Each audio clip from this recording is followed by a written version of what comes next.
लोग सिंथेसिस के अंतर्गत कॉम्प्लेक्स सेंटेंस बनाना सीखेंगे। अभी तक आपने पहले की वीडियो में सिंपल सेंटेंस बनाना सीखा। देखिए सिंपल सेंटेंस और कॉम्प्लेक्स सेंटेंस में डिफरेंस क्या है। सिंपल सेंटेंस में वाक्य के एक भाग में एक ही फिनिट वर्ब आनी चाहिए। कॉम्प्लेक्स सेंटेंस में दो फिनिट वर्ब आएंगी, फिनिट वर्ब दो आएंगी और कुछ कनेक्टिव वर्ड यूज़ होंगे। पहले इसका पूरा कॉन्सेप्ट समझते हैं। दो या दो से अधिक वाक्यों को जोड़कर कॉम्प्लेक्स सेंटेंस बनाते समय वाक्य में एक भाग की प्रिंसिपल क्लॉज यानी प्रधान वाक्य तथा दूसरे भाग को सबऑर्डिनेट क्लॉज यानी आश्रित वाक्य में बदल देते हैं।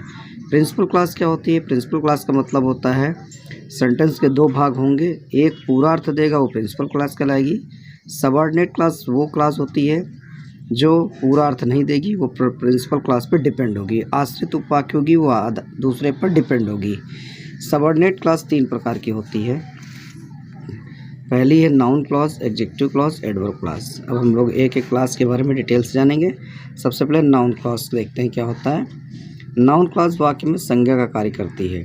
इसके द्वारा वाक्य को जोड़ते समय निम्न शब्दों का प्रयोग करते हैं। ये शब्द पीछे दिए हुए हैं, हम लोग देखते हैं इन शब्दों को। सबसे पहले दैट, इसका अर्थ की होता है। हु, इसका अर्थ वैसे तो कौन होता है, लेकिन जब सेंटेंस जोड़ा जाएगा रिलेटिव प्रोनाउन बनेगा तो जो हो जाएगा ये व्यक्ति के लिए आएगा।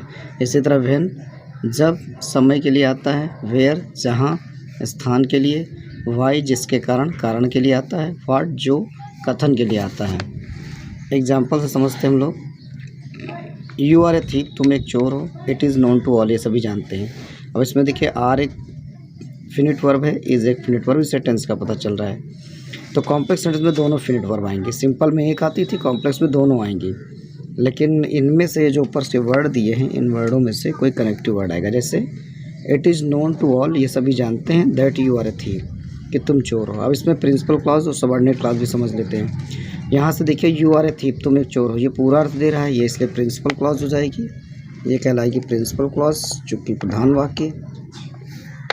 और इधर का देखिए it is known to all that, ये सभी जानते हैं कि, तो यहाँ पे देखिए ये अधूरा अर्थ दे रहा है, ये सेंटेंस इस पर डिपेंड है, तो ये सबऑर्डिनेट क्लॉज कहलाएगी और ये प्रिंसिपल क्लॉज कहलाएगी। ये प्रिंसिपल क्लॉज हो जाएगी आपकी प्रिंसिपल क्लॉज और ये हो जाएगी सबऑर्डिनेट क्लॉज, सबऑर्डिनेट क्लॉज।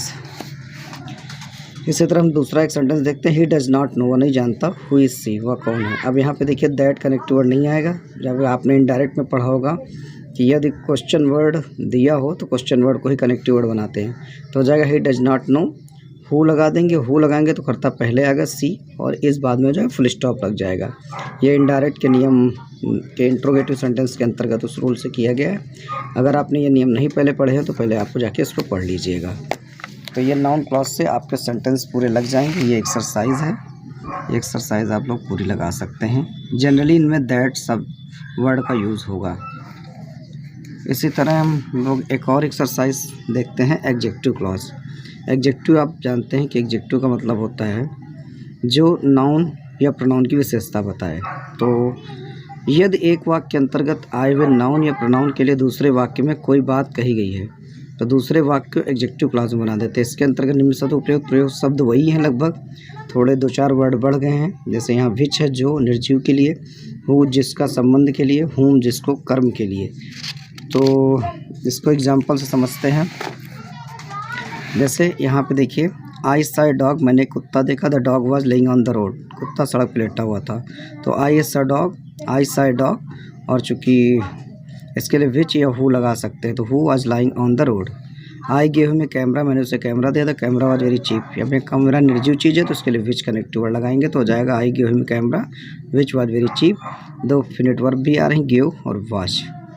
इसी तरह स्थान के लिए वेयर लग जाएगा। दिस इज ए स्कूल, यह स्कूल है। आई was taught here in my child, यहाँ बचपन में अपना पढ़ा करता था तो दिस इज़ द स्कूल। अब यहाँ पे हेयर आ रहा तो हेयर का वेयर हो जाएगा, where I was taught in my childhood. इसी तरह आप ये कारण के लिए दिया, he was weeping for some reason, वह किसी कारण से रो रहा था। नोबडी नो द रीज़न, कोई कारण नहीं जानता तो कारण के लिए वाई आएगा। Nobody knew the reason why he was weeping.